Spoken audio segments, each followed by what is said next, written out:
கோயிலுக்கு வரும்போது வெறுங்கையோட வரவே கூடாது. ஒரு பிடி வில்வமாவது கொண்டு வரணும். வில்வம் இல்லையா, ஏதாவது ஒரு இலை, வன்னி இலையோ ஏதாவது ஒரு இலை, பச்சலை.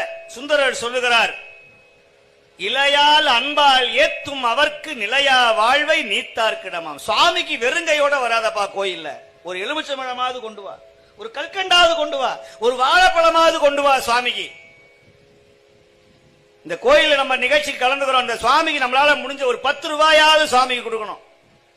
ராஜராஜ சோழன் கட்டின கோயில் பாத்தீங்கன்னா எல்லா கல்லும் அவன் கட்டினது. ஆனா சுவாமி இருக்கிற கலச கோபுரம் இருக்கிற அந்த 1000 டன் கல் ஒரு கிழவியோடைய கல் அப்படின்னு அவனே சொல்றான் கல்வெட்டுல. அவனுக்கு ஒரு பெரிய ஆணவம் வந்துருச்சு. பாத்தியா, நான் கொடுத்த கல்ல தான் இந்த தூண், நான் கொடுத்த காசுல இந்த தூண் வந்துச்சு, நான் கொடுத்த காசுல தான் இந்த கோயில் அப்படின்னு மமதை இருந்தது.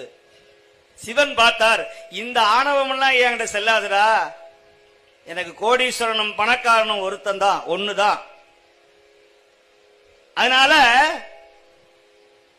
ஒரு சாதாரண மோர் விற்கிற கிழவியுடைய கல், அவள் உட்கார்ந்திருந்த அந்த கல்லை சுவாமி தனக்கு சிரசில வச்சு கொண்டார்.